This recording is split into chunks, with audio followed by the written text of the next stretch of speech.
Hello everyone! For today's video, pag-uusapan natin yung mga bagay na kailangan yung dalhin dito sa Hong Kong when it's your first time traveling here in Hong Kong. First ay yung tabo. Kasi ang bidet, hindi siya uso dito. Tapos wala ding tabo. Kapag nag-book kayo sa hotel, walang tabo. Kung magre-request man kayo, minsan wala silang ipo-provide ganun. So, parang ang awkward naman kung baso yung gagamitin nyo, di ba? Meron sa Shopee na foldable na tabo. Ayun, bilhin nyo na.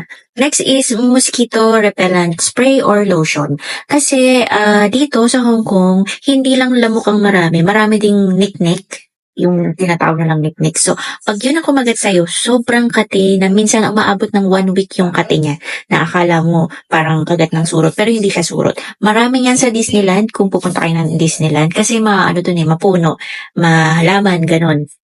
And then next is tumbler. Tumbler, bakit? Kasi ang isang bote ng mineral water, ang mahal. Let's say 500 ml. Mga nasa na siya, $7, $5, ganon. Kung malakas ka sa tubig, good luck sa'yo. Magkano din yung magagastos mo. Maraming refilling station dito sa Hong Kong. Meron sa MTR. Akong nakikita. Or kung gusto nyo mag-refill na kayo dun sa hotel nyo, safe pala ang tap water dito sa Hong Kong. Pero, i-check nyo yung hotel nyo kung bago siyang building or luma. Pag luma, syempre, kahit malinis yung tubig na yan, yung syempre mga pipings niya, maaaring merong mga kalawang or may mga insekto na or something. Diba? Hindi din lahat ng buildings dito merong mga filters. Ganon. Pero, kung pwede naman kayo magdala ng filter na yung may foam na kinakabit sa faucet. And then, kung may kettle yung hotel nyo, i-boil nyo siya.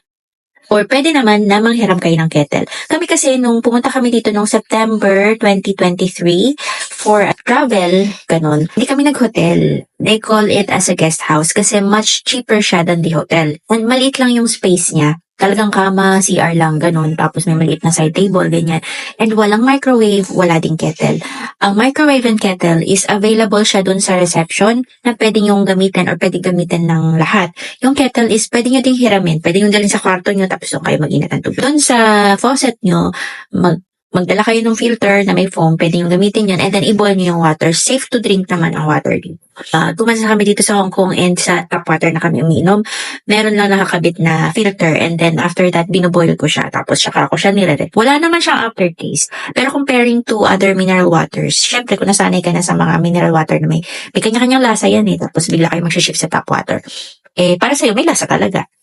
Pero galing naman kami sa mineral water, distilled water pa nga tapos tsaka kami nag-shift ng tap water. Wala naman siyang lasa. Adapter naman. Adapter is kasi tatluhan yung saksakan dito sa Hong Kong. Di ba sa atin sa Pilipinas, 2 pins lang yung madalas na saksakan. Lalo sa mga charger. Dito is tatluhan. So ayan, tatluhan siya. Extension to.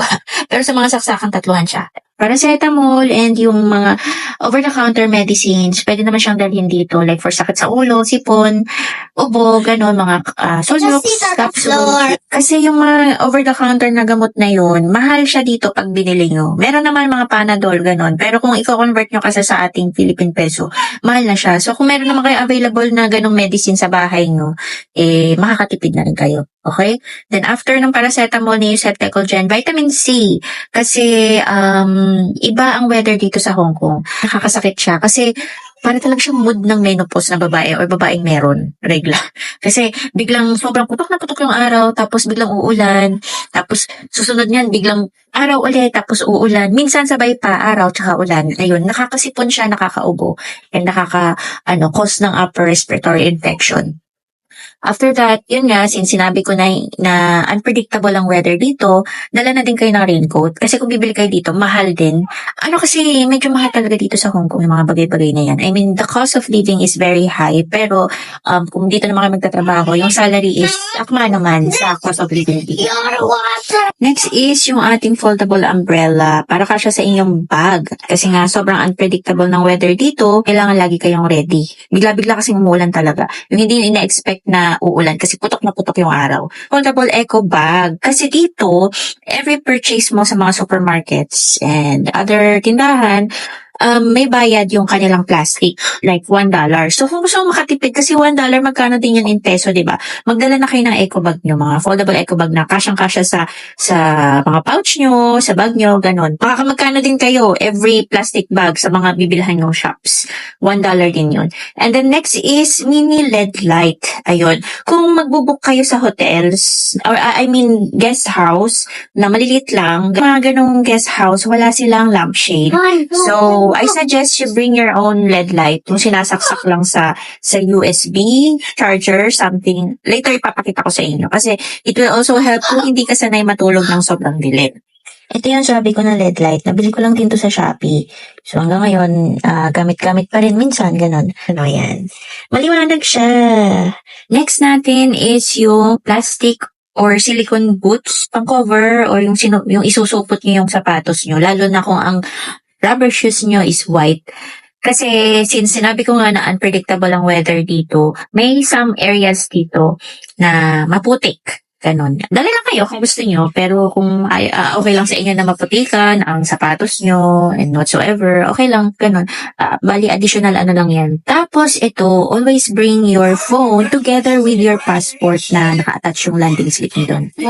Tulit kayo dito sa home. Kasi, yun pala, yung passport with your landing slip, may mga random checking kasi dito lalo sa mga MTRs, and not all police here are wearing their uniforms. So, magugulat na lang kayo, may naka-civilian, and then they will ask you where's your visa and passport or Hong Kong ID if ever resident ka na dito. So, if you're a tourist, responsibility mo din talaga na dalhin yung passport mo with your landing slip. Ang landing slip is papel lang talaga siya na hindi dinidikit sa immigration. Depende doon sa immigration officer kung i-stapler niya or hindi. Saka kasi stapler, pero feeling ko kasi matatanggal siya or something. Ang ginawa ko is nilagyan ko ng tuldok ng glue. Okay lang yun, walang problema. Or kahit gumamit kayo ng double-sided tape. Okay lang yun. Okay lang gawin yan sa passport nyo. Basta yung passport nyo is hindi mapupunit or hindi yun, kung lagi nyo dala yung passport nyo and landing slip, yan, mas okay. Siyempre, lagi nyo din dala yung cellphone nyo. Bakit ko in-advise din na lagi dala yung cellphone? Kung magsha-shopping kayo, lalo na sa mga tiyanggi-tiyanggi, even sa wet market, kung gusto nyo ma-experience ang malengke sa wet market, most of the locals here in Hong Kong, they don't speak English. And recently, Cantonese language is added in Google Translate. So, I just found out that June 30 ng gabi. So, hindi ko alam, I'm not sure kung kailan nila in-add yun. Kasi nung dumating kami dito ng April 2024, wala pa siya. So, nahirapan ako. Kasi, mahilig akong mamalengke sa wet market, and most of the seller in the wet market are not speaking English and Mandarin.